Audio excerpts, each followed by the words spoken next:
नमस्कार, मी जयश्री देसाई. अल्टिमेट आरोग्य या माझ्या यूट्यूब चॅनलमध्ये आपणा सर्वांचं हार्दिक स्वागत.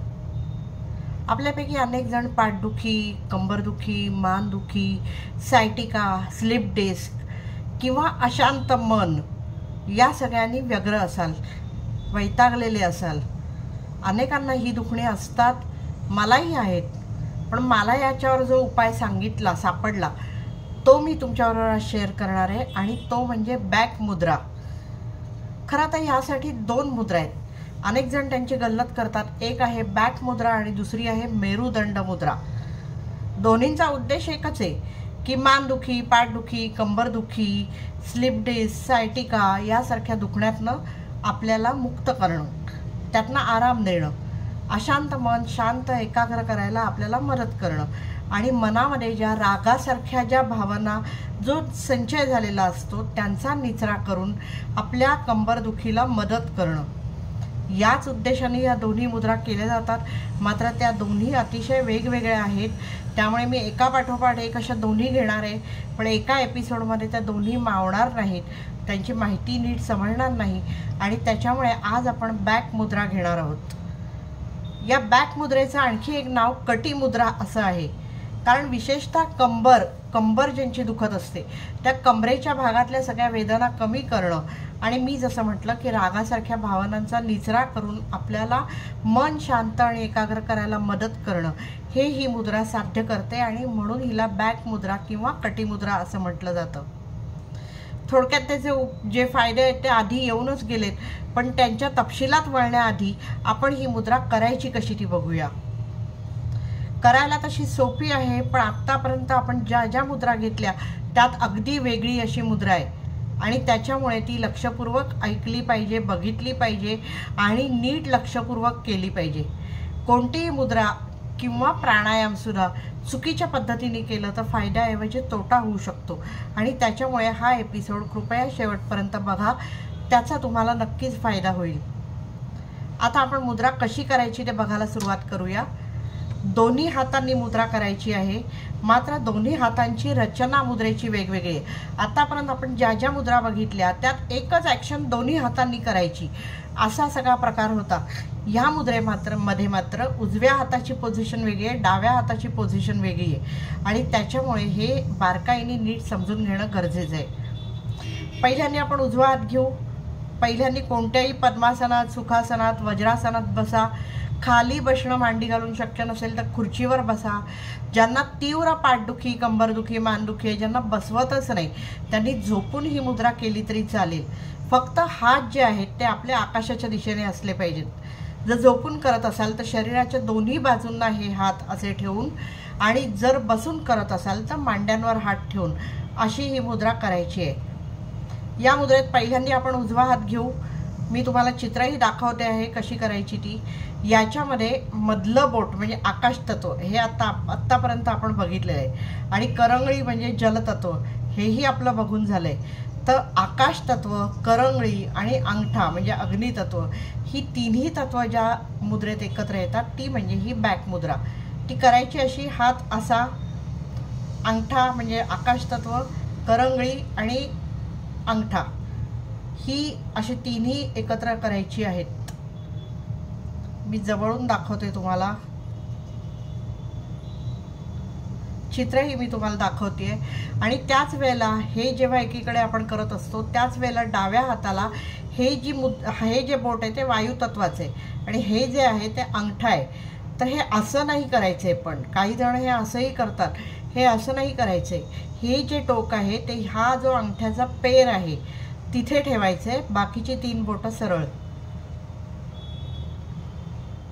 आणि तो अंगठा दाबायचा वगैरे नाही, असंच नुसतं लावून ठेवायचं आहे. याचं कारणही मी सांगते की हे असं का लावायचं आणि असं का नाही लावायचं. पण त्याच्या आधी ही समजून घ्या, ही तीन बोटं अंगठा, करंगळी आणि मध्यमा ही एकत्र करायची आहेत. हे बोट इथे लावायचं आहे अंगठ्याच्या पेराला. ही झाली बॅक मुद्रा. हात असे आकाशाच्या दिशेने मांडीवर ठेवलेले. पुन्हा एकदा दाखवते. करंगळी, मध्यमा आणि अंगठा करंगळी, मध्यमा आणि अंगठा ही एकत्र करायची आहेत। ही 2 बोटं सरळ, ज्यांची ती सरळ राहत नसेल ती नाही राहिली तरी चालतील, पण ही 3 टिप्स एकत्र आली पाहिजेत। आणि या बोटाचं टिप इथे अंगठ्याच्या पहिल्या पेराच्या रेषेवर अशा तऱ्हेने ही मुद्रा करायची असते। कोणतीही मुद्रा 45 मिनिटं करायची असते असं सांगितलं जातं। ही मुद्रा 30 मिनिटं जरी केली तरी चालते। ती दिवसभरात न मिळून 30 मिनिटं करायची आहे। एका स्ट्रेचमध्ये 30 मिनिटं आपण कोणतीच मुद्रा करू शकत नाही, तेवढा वेळही काढू शकत नाही। त्याच्यामुळे दिवसातून 3दा 10-10 मिनिटं अशी ती केली तरी चालते, किंवा दिवसातून 2दा 15-15 मिनिटं अशी ती करावी। अर्थात ती जितक्या जास्त वेळेला कराल, जितक्या श्रद्धापूर्वक कराल, जितक्या नेमाने करेल, तितका त्याचा फायदा लवकर होईल।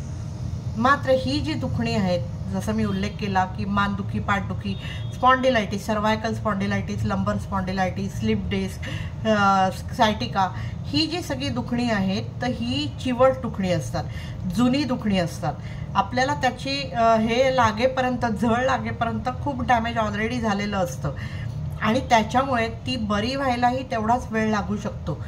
पण मी 2 दिवस मुद्रा लावली, काहीच फायदा झाला नाही तर जाऊ दे, मरू दे, असं म्हणण्यात अर्थ नसतो। तो फायदा होईपर्यंत ती मुद्रा करणं गरजेचं आहे।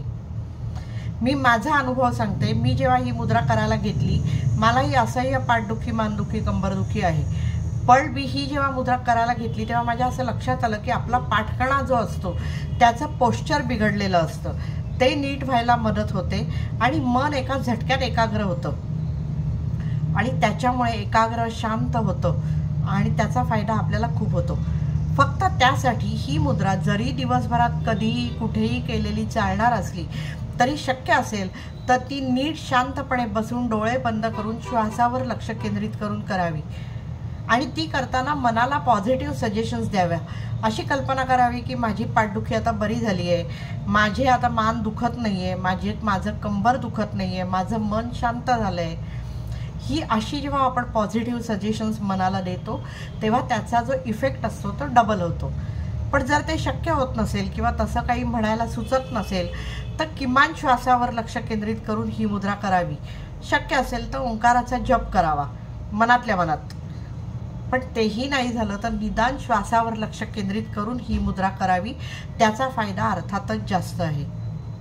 आता ह्याचा फायदा का होतो तर आपल्याला पाठदुखी का होते याची वेगवेगळी कारणे, ती मी रिपीट करायचं कारण नाही। प्रत्येकाला माहीत असतं की मला हे का होतंय। कोणी सांगू शकतं मला सर्व्हायकल स्पॉन्डिलायटिस आहे म्हणून पाठ दुखते, कोणाला स्लिप डिस्क असते, किंवा माझं पोश्चरच बरोबर नाही आहे, मी दिवसभर बसून काम करतो खुर्चीवर त्याच्यामुळे मी व्यायाम करत नाही। अशी वेगवेगळी कारणं आपल्याला माहिती असतात, त्यामुळे ती रिपीट करण्यात अर्थ नाही। पण त्याच्यामुळे जो डॅमेज होतो किंवा जे आपल्या पंचतत्वांशी संबंधित जर त्याचा उलगडा करायचा तर जेव्हा आपले मसल्स वय वाढत जातात तसं स्नायू आपले वीक होत जातात आणि आपण व्यायाम करत नाही, त्याच्यामुळे ते आणखीनच वीक होतात, दुर्बल होतात, तेव्हा त्याच्यात वात भरतो आणि मग तो वात जेव्हा भरतो तेव्हा ते दुखायला लागतं। दुर्बल झालेले असतात स्नायू, त्यामुळे ते दुखतात। दुसरी गोष्ट, पाठकण्यामध्ये जसं मी म्हटलं स्पॉन्डिलायटिस, मधली खुर्च्या झिजणं, असे काही जेव्हा प्रकार होतात तेव्हा पाठ दुखते। वात बिघडला, आकाश तत्व, आपल्या हाडांमध्ये आकाश तत्व आहे कारण सच्छिद्र आहेत हाडं आपली, तिथे त्या पोकळ्या म्हणजे आकाश तत्व आहे, तो जेव्हा असमतोल होतो, त्या पोकळ्या कमी होतात, त्याही वेळेला आपल्याला आपली हाडं दुखायला लागतात आणि त्याच्यामुळे आपल्याला याचा त्रास होतो। त्यामुळे वायू, जल आपल्या ह्याच्यात फ्लेक्झिबिलिटी राहत नाही। जसं शरीर आपलं वय वाढत जातं तसं शरीर, मसल्स म्हणजे जखडल्यासारखे आपल्याला वाटत राहतात। त्यामुळे तुम्ही बघितलं असेल की लहान वयात एखादा ज्या तडफेनी सतार चालवेल त्या तडफेनी आपण 40च्या पुढे नाही, कारण आपली बोटं आखडतात, म्हणजेच आपली मसल्स जे असतात त्यातलं जे फ्लेक्झिबिलिटी त्यातली जी असते ती कमी होते, कारण त्यातलं जलतत्व कमी झालेलं असतं। ह्या मुद्रेत आपण काय करतो, आकाश तत्व, जलतत्व आणि अग्नीच्या साहाय्याने आपण जलतत्व आणि आकाश तत्व बॅलन्स करतो आणि त्याच वेळेला आपण इकडे हे बोट म्हणजे वायू हा इथे लावतो। आपल्याला तो बॅलन्स नाही करायचा आहे किंवा तो कमी पण नाही करायचा आहे, त्यामुळे आपण ती इथे खाली लावून अंगठा त्याच्यावर दाबत नाही आहे, कारण आपल्याला तो वायू पण आवश्यक आहे, पण तो प्रमाणात आवश्यक आहे, त्याचा समतोल साधला जाणं आवश्यक आहे आणि त्याच्यामुळे आपण तो इथे हे करतो। दुसराही याचा एक अर्थ असा सांगितला जाऊ शकतो की आपला जे अंगठ्याचा टीप आहे तर म्हणजे आपला मेंदू आहे असं जर समजलं तर पिनियल ग्लँड वगैरे ह्या सगळ्या ज्या ग्लँड्स आहेत, पिट्युटरी ग्लँड वगैरे इथे, म्हणजे जर हे शरीर धरलं माणसाचं तर कंबर इथे येते आपली, आणि त्याच्यामुळे असं आपण जेव्हा करतो तेव्हा कंबरदुखीला आपल्याला आराम मिळायला मदत होते. आणि त्यामुळे ह्या दोन्ही हातांनी ही मुद्रा करणं गरजेचं आहे. ही अशीच माहिती घेऊन मी दर शनिवारी आपल्या भेटीला येणार आहे. पुढचा शनिवार असाच महत्त्वाचा आहे, कारण बॅक मुद्रेसारखीच आणखी एक महत्त्वाची मुद्रा मेरुदंड मुद्रा, ती करायला हिच्यापेक्षा आणखी सोपी आहे, पण दोन्हींचे फायदे एकच आहेत. तर ती आपण पुढच्या आठवड्यात घेणार आहोत. तर त्याच्यामुळे तुम्ही हे सगळे एपिसोड शेवटपर्यंत बघणं गरजेचं आहे आणि स्वास्थ्य मिळवणं गरजेचं आहे. मी मागे असं मगाशी म्हटलं की कमरेत आपल्या ज्या रागासारख्या ज्या नकारात्मक भावनांचा जो संचय होतो, आपलं मूलाधार चक्र खाली आहे, तिथे तो सगळा खालच्या साईडला संचय होतो आणि त्याच्यामुळे आपल्याला मन शांत होत नाही आपलं. कारण आपल्या पाठकण्यातनंच आपल्या मेंदूकडे जे संदेशवहन चालतं ते 90% पाठकण्यांमधनं जाणाऱ्या नर्व्हजमधनं चालतं, आणि ते जेव्हा ॲफेक्ट होतं तेव्हा मन अशांत राहणं, एकाग्रता नसणं, बुद्धी तल्लख नसणं, विस्मरण होणं, असे बरेच प्रकार होऊ शकतात. जेव्हा आपण हे करतो, मी म्हटलं की माझा अनुभव आहे की एका झटक्यात मन एकाग्र होतं, तर तसं जर झालं तर आपोआपच ते संदेशवहन सुधारतं आणि इन जनरल स्वास्थ्य सुधारायला मदत होते. कारण मेंदूकडे आणि मेंदूकडून जे संदेश आपल्या शरीरातल्या वेगवेगळ्या अवयवांना जात असतात त्याच्यात नक्कीच सुधारणा होते. बॅक मुद्रा आपल्याला उपयोगाची पडते, त्याचं एक कारण तेही आहे, म्हणजे आपल्याला भावनिक पातळीवर सुद्धा ही मुद्रा मदत करते. त्यामुळेच ही मुद्रा करून तुमचा अनुभव मला कळवा, मला खूप आनंद होईल. पुढच्या आठवड्यात आपण मेरुदंड मुद्रा बघूया. तूर्त इथेच थांबते. धन्यवाद.